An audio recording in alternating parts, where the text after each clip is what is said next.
Middle east के रेगिस्तान से उड़ती हुई बारूद की गंध अभी थमी नहीं है, लेकिन व्हाइट हाउस से एक ऐसी खबर आई है जिसने पूरी दुनिया को उलझा दिया है।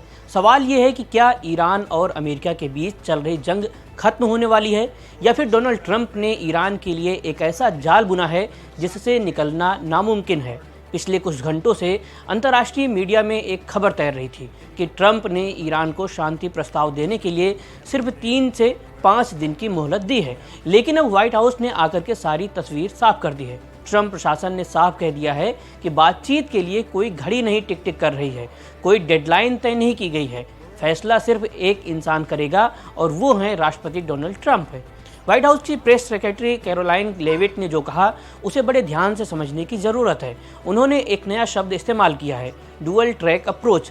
इसका मतलब ये है कि एक तरफ तो अमेरिका ने सीधे सैन्य हमलों को फिलहाल रोक दिया है, जिसे हम सीज फायर कह रहे हैं, लेकिन दूसरी तरफ ईरान की गर्दन पर जो आर्थिक फंदा है उसे और कस दिया गया है। इसे नाम दिया गया है ऑपरेशन इकोनॉमिक फ्यूरी।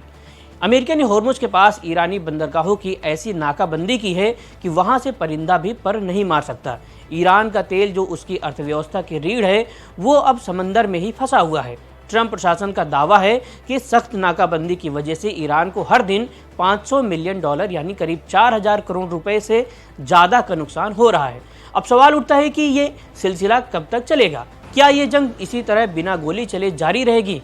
जब प्रेस सेक्रेटरी से पूछा गया कि क्या ये नाकाबंदी अनिश्चित काल के लिए है, तो उनका जवाब बेहद कड़ा था। उन्होंने कहा कि ईरान इस वक्त बेहद कमज़ोर स्थिति में है और सारे पत्ते राष्ट्रपति ट्रंप के हाथ में हैं।